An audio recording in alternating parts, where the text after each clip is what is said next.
All right, we are in a collection called Sabbath, and we're talking about this ancient practice of Sabbath, and we've been talking about the 4 rhythms of Sabbath that we've identified: stop, rest, delight, and worship. And as you know, this is the 3rd week, and the question that you guys asked, today we're talking about delight.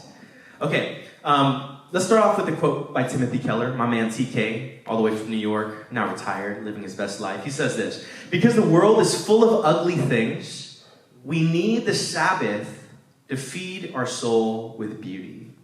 Now, you don't need me to tell you, we just prayed for it. The world is full of ugliness. Poverty, war, violence, racism, injustice, all birds. Just kidding, right? The world is full of so much ugliness and I'm just kidding, guys. All birds are great, okay? San Francisco staple. The Adidas one. The Adidas, yeah. But as much as the world is filled with ugliness, it's also filled with goodness and beauty. We can't deny it. In the Genesis story, it says God saw all that he had made, and he said it was very good. Now, the word good here in Hebrew is tov, which can also be translated as beautiful. And so we can actually read this passage as God saw all that he had made, and said it was beautiful.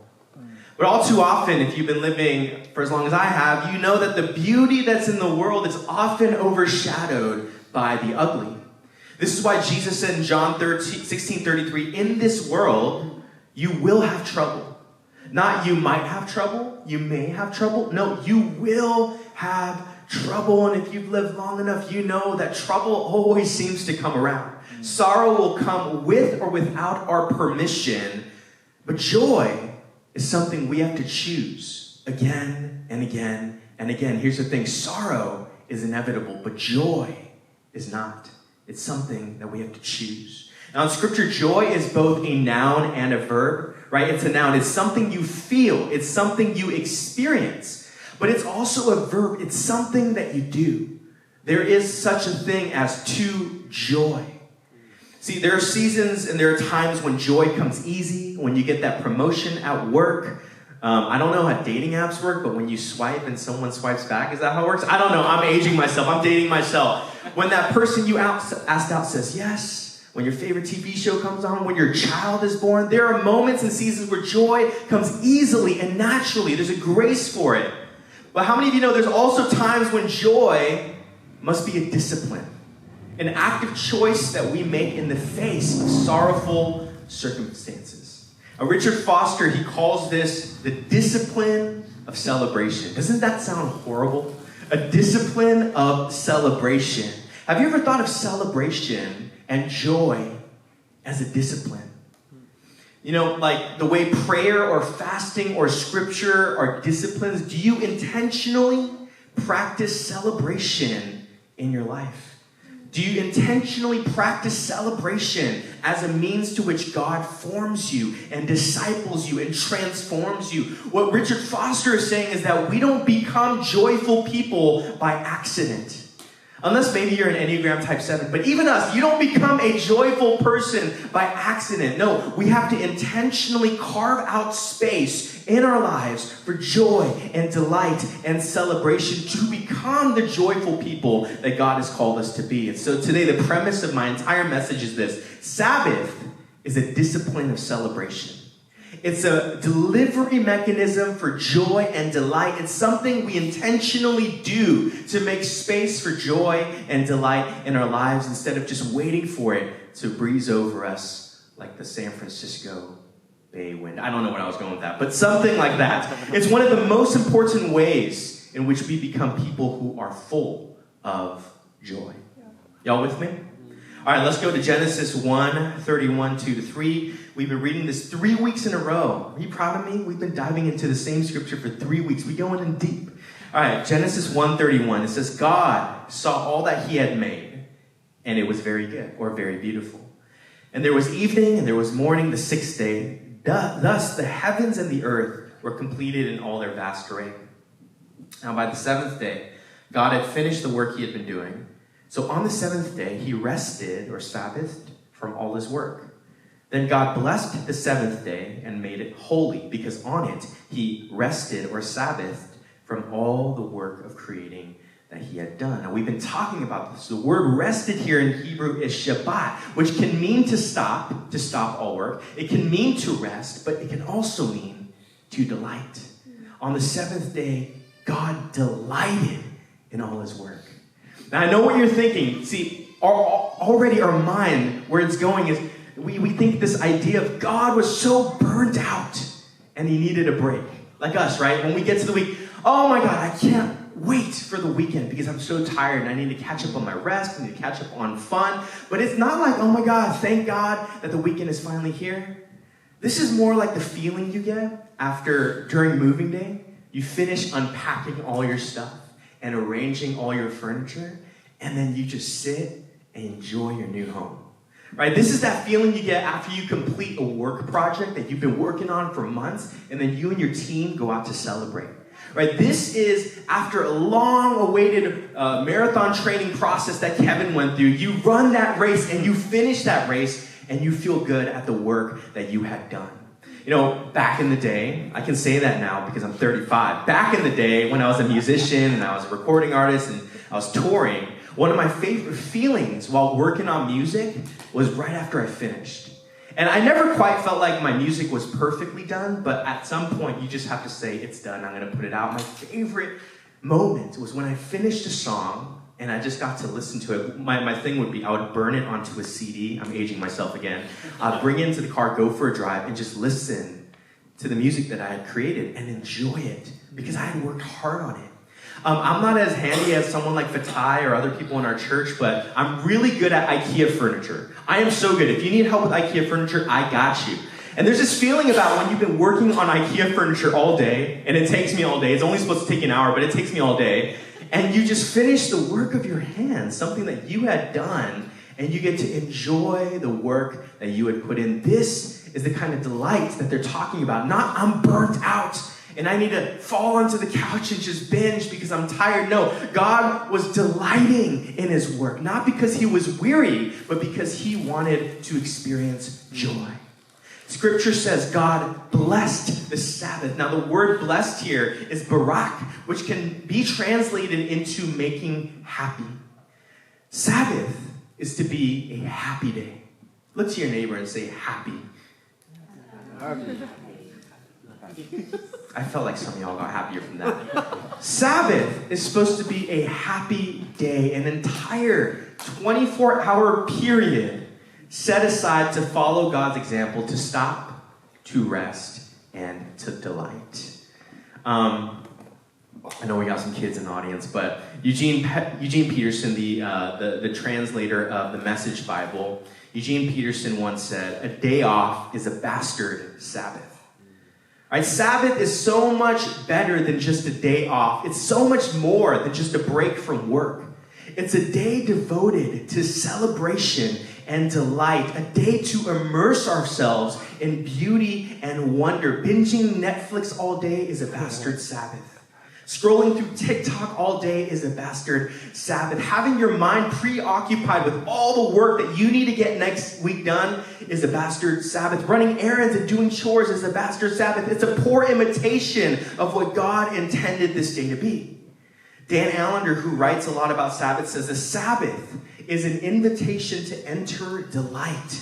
The Sabbath, when experienced as God intended, is the best day of our lives. Without question or thought, it is the best day of the week. It is the day we anticipate on Wednesday, Thursday, and Friday, and the day we remember on Sunday, Monday, and Tuesday. Sabbath is the holy time where we feast, play, dance, have sex, sing, pray, laugh, tell stories, read, paint, walk, and watch creation in its fullness.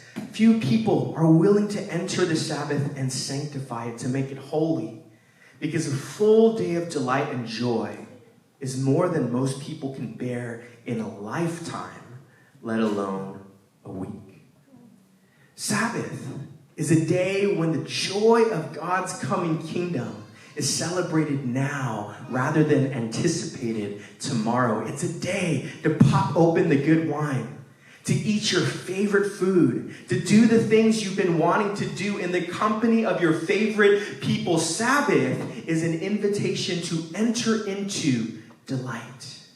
Now, the three things that God calls us to delight in, the first is delight in God's world. Do you know that creation was not only made for God's glory, but it was made for our enjoyment? God delighted in the world that he created, and his heart is for us to delight in it too. You know, one of the ways we honor someone is by enjoying what they made. You know, every week that Joseph films and then we work on those reels, we delight when people watch it and enjoy it. You know, if you've ever cooked for someone, there's a joy in the actual act of cooking, but there's another kind of joy when the person that you cook for enjoys what you made, isn't there? I know some people only love that. Like Seabelle doesn't even love eating her own food. Or actually, you do, huh? You love both. But there's like a delight that comes over her when she cooks for someone, and they're enjoying it and delighting in it. When we enjoy all that God has created, it not only brings him joy, or it not only brings us joy, it also brings him joy. And so on Sabbath, we delight in God's creation, nature, food, art, music, people. So the question is, what part of God's creation will you enjoy and delight in this Sabbath? Will it be the outdoors? Will it be the arts? Will it be people? The second thing we delight in our lives in God's world. Do you know that neuroscientists say that the mind is drawn to the negative over the positive at a rate of something like 14-1? This is why the news capitalizes off of tragic events. Our minds are drawn to choose the negative over the positive. We are hardwired this way, meaning we have to be intentional about setting our minds on beauty. And so on Sabbath, we decide, I'm going to set my mind on beauty instead of the ugliness. On Sabbath, we remember and focus on all the blessings that God has given us. We focus on what we have, not on what we need or lack or want. I mean, we have 6 other days where we do plenty of that. But on Sabbath, we say, I'm not going to focus on what I need, lack, or want. I'm going to focus on everything that you've given me. Sabbath is a day to remember just how rich our lives are. You know, a few years ago, I'm like really inconsistent. I'm so scatterbrained. But for 1 year, I devoted myself to recording 1 second video clip every single day. It's an app called 1SE, 1 second every day. And what you do is on the app, you just take 1 second clips of every single day. And then normally I'm not consistent, but that year, 365 clips, I did it. And there was something about watching it back that just brought me so much delight. And so on my Sabbath, I would just rewatch how much I had gotten up to that point in that year. And so the first week was kind of lame because it was like 6 seconds. But then the second week was like 12 seconds, right? And every week it would add 7, 7, 7, 7 until I got to the end of the year and I rewatched my year. And for some reason, it just stirred up so much gratitude and so much delight. I thought, man, I am so rich. I mean, I'm kind of broke, but I'm rich. I am so rich in relationship. I'm so rich in experience, in community. You know, if you want a really helpful way to practice gratitude, really recommend downloading the app 1 second every day. So good. But on Sabbath, this is what we do essentially. We remember all the blessings that God has given us. We take inventory and stock of every gift that he has given us that is good. And so we delight in our lives in God's world. But the last thing is we delight in God himself. And we're actually going to talk more about this next week, but on Sabbath, we make space to delight in God. We acknowledge there's a delight and a joy that can only be satisfied in our Maker, in God himself. And so Sabbath is a day to delight in creation, to delight in our lives, and to delight in God. And the question I want to ask you that you asked one another earlier today, what would you do in a 24-hour period of time if the only criteria was to pursue your deepest joy? And what if you did that 1 day out of the week for your entire life? That's 1/7 of your life dedicated to joy and delight. The problem is, so many of us have yet to bake a rhythm or a practice or a discipline into our lives that will stir delight. So we have no idea what we actually enjoy doing. And so we can't think of anything more to do on our days off than binging Singles Inferno or getting lost on social media, watching cat videos, to still do.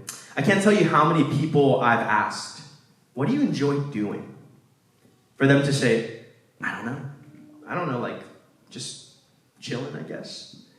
And it's sad to me that we have no idea. We're not aware of what brings us joy, what brings us delight, what actually feeds our souls. When we live in the rhythm of Sabbath, we create intentional space to discover what brings us joy and delight. But here's the thing. The reality is that some weeks this will be easy, and other weeks this will be really hard. Right? We talked about this last week, that you'll find that even though Sabbath is the day for delight, you may feel difficult emotions. There's such a thing as Sabbath sadness. Why? Because when you stop, the emotions you've been avoiding finally catch up to you, and that's okay. Because to get to delight, we have to allow ourselves to honestly feel whatever is going on within us. But this is why Sabbath is so beautiful. This is why Sabbath comes every 7 days. To remind us of the goodness of God in all the seasons of our lives, including the ones that don't feel very good. Right? Unlike other spiritual disciplines like prayer or scripture or fasting, the timing of Sabbath isn't set by our own internal clock. It's set by God himself. Right? 6 days you work and 1 day you rest. 6 days you work, 1 day you delight. Well, with every other discipline, it's like, oh man, I'm going through a tough day. I'm going to spend some time in prayer. Or I'm going to open up the word so I can find some wisdom this morning. Every other discipline we set the schedule for, but Sabbath is the only thing that God sets an intentional rhythm for. 6 days of work, 1 day of Sabbath. Sabbath comes at the end of a great week and at the end of a difficult one.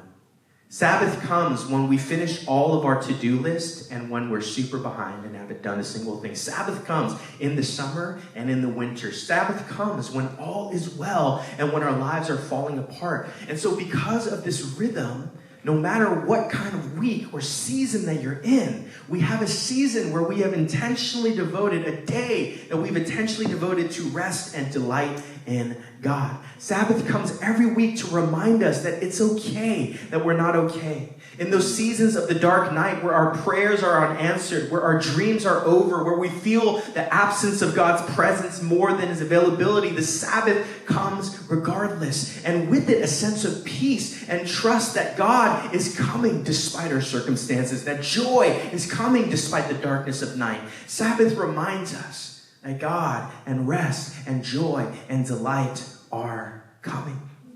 Teaching us to delight in every season of our lives, reminding us that though sorrow may last for the night, joy comes in the morning.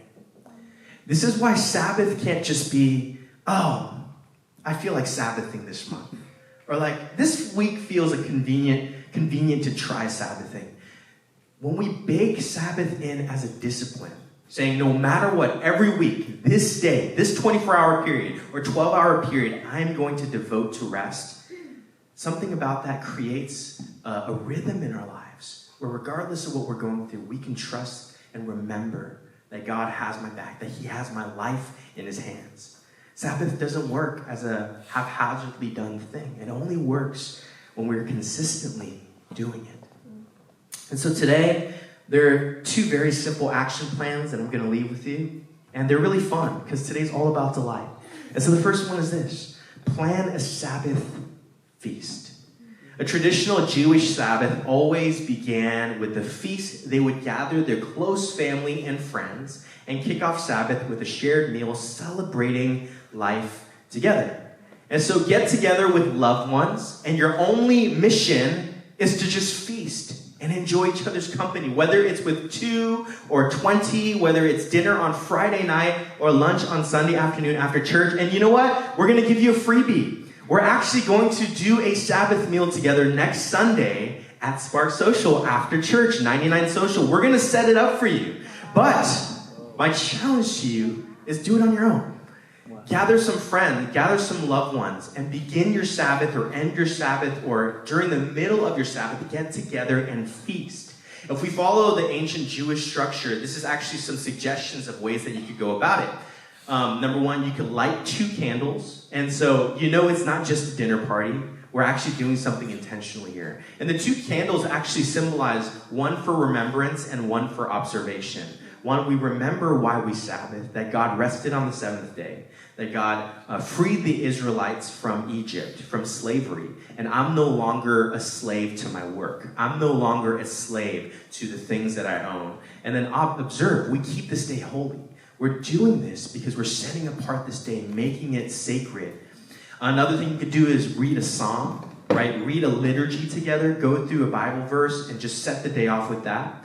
Another thing you could do if you have kids, bless the children, or since most of us don't have kids, bless each other.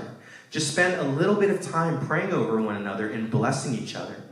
Another thing, pray. Pray together. Say, God, we thank you for the Sabbath. We consecrate it for you.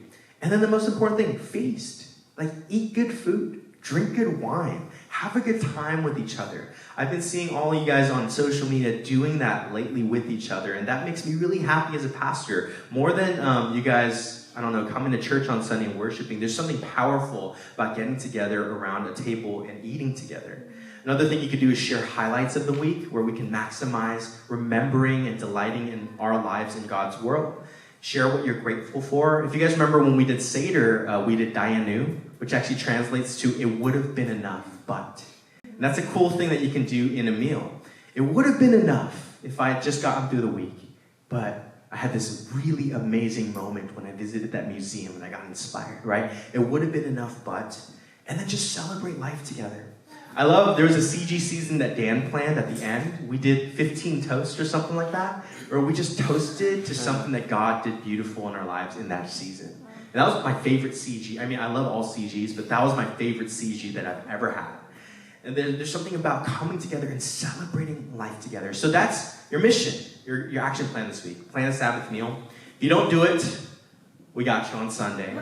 But it's not going to be as cool. We're not going to have candles because I don't think we can light it there. Okay, that's number one. Number two action plan, pleasure stacking. These are freebies, guys. Pleasure stacking. What's pleasure stacking? Psychologists came up with this term to describe when you save up all of your favorite experiences for a single moment. So imagine like on your birthday or your anniversary or vacation, like you're saving up all this money so you could go splurging when you go to Hawaii or when you go on that trip or when you celebrate your anniversary, right? This is pleasure stacking. We save up all these experiences, all these dreams, all these things that we want to do, our resources, so that we could enjoy it on a single day. The Sabbath is a day for pleasure stacking. Right? A day where you get to enjoy all the experiences you've been saving up for a special occasion. Eating at that restaurant that you've been wanting to try. Hiking that trail that you've been eyeing. Visiting that new art exhibit you've been hearing about. Whatever will feed your soul. Whether it's the arts, music, singing, dancing, laughing, walking, picnic, flowers, sweets, time with family, friends, the outdoors. Whatever it might be, enjoying the sunset. For Krista and I, on our Sabbaths, we've been doing this thing called neighborhood dates, where we've been in San Francisco for a few years now, but we haven't really intricately explored each neighborhood. So we'll actually take turns. The first week, I have to choose a neighborhood and plan an activity and a meal at a restaurant that represents that neighborhood, and next week she has to do that. And it's been so fun. Like, we look forward to our Sabbath and going to the neighborhood and splurging on a meal and enjoying it. Like, the other day we were at Bernal Heights and we went down that slide with cardboard. I almost messed up my back again, but it was so much fun! And we've been enjoying it, looking forward to it. It's a day that we treasure in our hearts and look forward to every single week. Lately, we kind of veered off of that, and kind of nerdy of me, but there's this place called Game Parlor in the Sunset where you just pay a fee and you just get whatever board games you want and just play those board games. And so for the last 2 weeks, we've taken a break from neighborhood dates, and we've been eating at San Tung and then going to Game Parlor, which is right next to it, and just playing board games and figuring out new games to play. Whatever brings delight and enjoyment, this is the day for pleasure stacking. And so the challenge to you this week is make a list of activities that bring you joy and delight. And plan to do 1 or 3 of them during Sabbath. Preferably 3.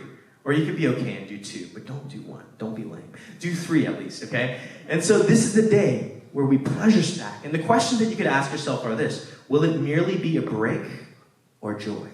There's a difference. Will this lead my heart to wonder or back to routine? Will my heart be more grateful or just happy that I got something done? And so we're looking for things that feed our souls, that feed our delight. Let's see, 12:26. Okay. Do you guys want to watch like a long video really quick? Okay, I have this video, and I want to share with you because I think it's really relevant to this, and I watched it during the pandemic and kind of went into an existential crisis. I hope it doesn't do that for you, but I promise I'll tie it in at the end and bring it back to God. But it's this video by Kurzgesagt. I don't know how to pronounce it. He's this YouTube guy that does a lot of research about black holes and stuff. But anyway, he does this video, very insightful video about our life and the time that we have. And so it's kind of long. It's like 6 minutes.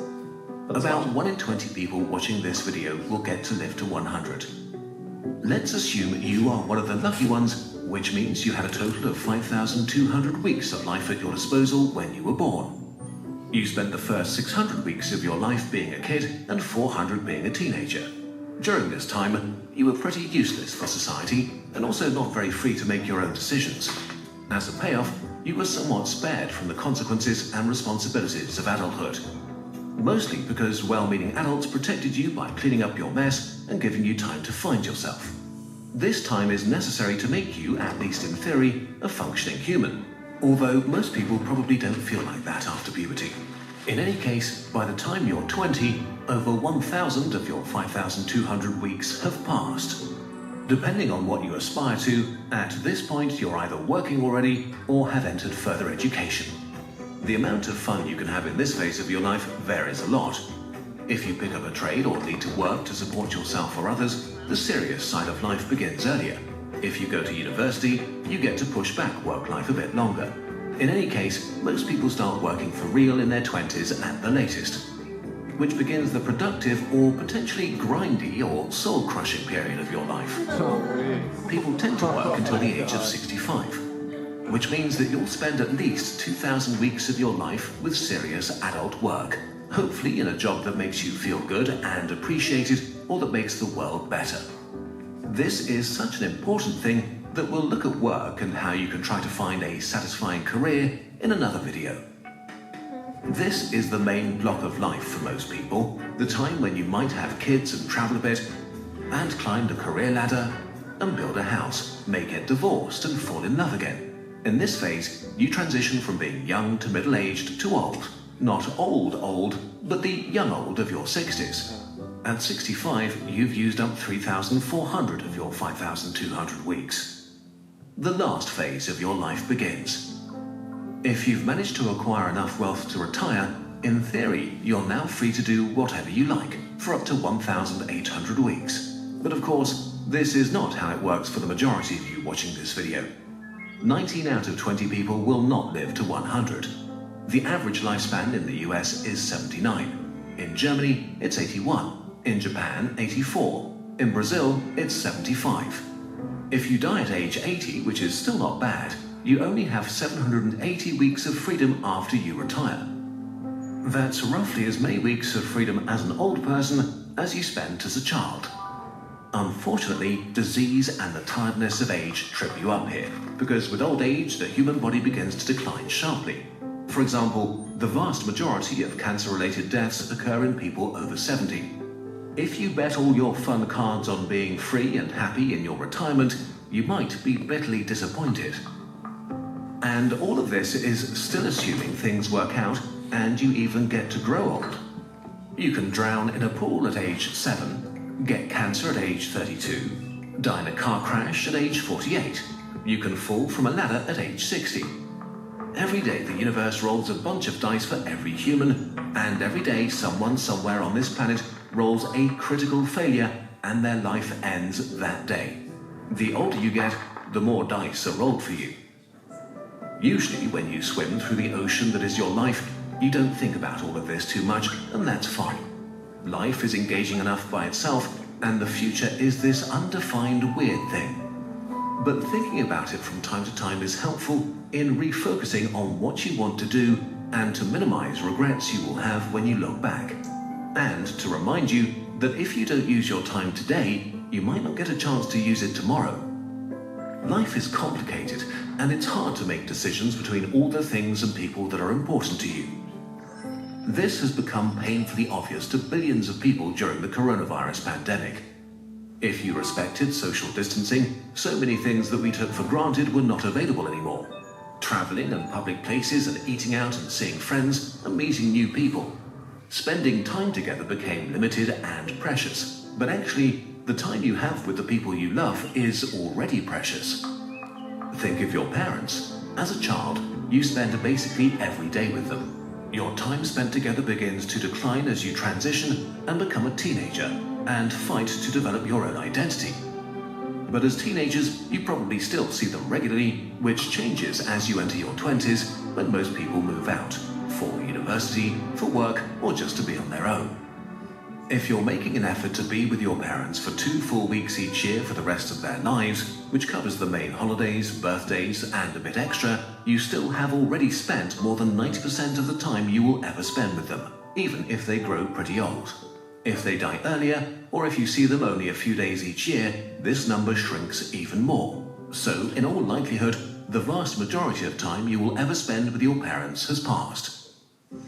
The same holds true for your siblings or old friends that moved to the other side of the country. You're at the tail end of the time with some of the most important people in your life. One day, you will see them for the last time. And it's actually the same with everything else. The concept of doing something for the last time feels eerie, like something that you should only experience when you're on death row or extremely old or something like that. But it happens all the time. Is there a hobby you've been lazy about for a long time? Maybe you still have those Warhammer minis that you wanted to paint. Did you always want to revisit that place where you had an amazing time a decade ago? Is there someone you wanted to reach out to for a long time but haven't yet? Or pick up that sport again to meet new friends? Maybe you will never do any of these things again because life gets in the way and at some point it's too late. As the global pandemic begins to wind down, we will all soon be able to be with each other again and do fun things together. It's never a bad time to reach out to a friend or a potential friend and let them know that you're looking forward to hanging out. But no matter when you're watching this, our life is an incredible gift, and there are so many fun, engaging, and fulfilling things to do. And you get to decide what and who matters to you. But what matters the most is that you actually make decisions from time to time. All right. Any of you guys facing existential dread after watching that? Just me? Yeah. The point of this is... Yeah, why did I show you this depressing video? Service is over now. I think the thing I want to drive really is that I think a lot of times we're kind of holding off on really enjoying life or celebrating life or like really enjoying ourselves. Like we hold it off for vacation every year or we're holding off for retirement. But there's something about what if we can enjoy life right now? Bake it into our weeks so that by the end of our lives, we haven't regretted not enjoying the things that we had while we had them, enjoying the people while they were in our lives. You know, I thought I would be living close to my best friends my entire life. We'd grow old together. And I told you this last year, all of them moved to Southern California. Like all of my best friends, literally, none are left. All of them moved to Southern California. And I never realized that the last 10 years of my life were special. And that I had this special chance to be in the same city, in the same industry, seeing very often the friends that I was the most closest to, but now it's gone. And I think there are things in life that we have to enjoy in the present moment because they're not guaranteed tomorrow. And when we Sabbath, we do that. We make an intentional space to say, I'm not going to wait for joy. Not until another season, not until another time, not until another city. Delight and joy, I'm going to experience it right now. It's a discipline. We'll end with this quote by Marva Dawn. She said, observing the Sabbath gives us the opportunity to be as careful as we can, to fill our lives with beauty, and to share beauty with the world around us. When we observe a day especially set apart for beauty, all the rest of life is made more beautiful. This isn't just about a day, it's about the week. It's not just about a day, it's about a lifetime. How different would our week be if we set aside a day to make room for beauty and joy and celebration? How different would our lives be if we devoted 1/7 of it to delight? I'm going to invite the worship team up and we're going to close in a time of response. And so, why don't we close our eyes and why don't we pray together? And I'm just going to read you a psalm, or not a psalm, a prophetic declaration from the prophet Isaiah. So why don't we close our eyes and why don't we read this together? This is what the prophet Isaiah says. If you keep your feet from breaking the Sabbath and from doing as you please on my holy day, if you call the Sabbath a delight and the Lord's holy day honorable, and if you honor it by not going your own way and not doing as you please or speaking idle words, then you will find your joy in the Lord, and I will cause you to ride in triumph on the heights of the land and to feast on the inheritance of your father Jacob. When we honor the Sabbath, God honors us with delight. When we honor the Sabbath, God says, I will give you joy. When we create this space, I will respond in likeness. I will give you the deepest satisfaction and joy that you have been craving your entire life. I will give you rest. I don't know if the video hits you or any of my words, but is there something that's moving you right now? Is there any conviction or any prompt that you feel from God to make more space for joy and delight in your life? Maybe it's been hard for you in this season to do that. But maybe God's simply asking, will you still trust and discipline yourself to make this space and trust that I will fill it, that after the night comes my joy? What are the things that you love? What are the things in God's creation that you delight in? What are the things in your life that God is challenging you to be grateful for? What will it take to be a person of delight and joy? God, we thank you, Lord, that you've created us not just for your enjoyment. You've created all of creation not just for your enjoyment and pleasure, but so that we can enjoy it with you. And I pray that we would become people that's more than about our work, more than about our careers, more than about productivity, but that we'd be people that have just as high a value for beauty and joy and delight and celebration. We know there's a big celebration coming for all of eternity at the end of our lives. We're right here in this space, in this lifetime, while we're here, we get to taste eternity once every week. We get to taste the delight of your never-ending pleasure and joy once a week. But it takes work. It takes intentionality. It takes rhythm. So would you move us to do that?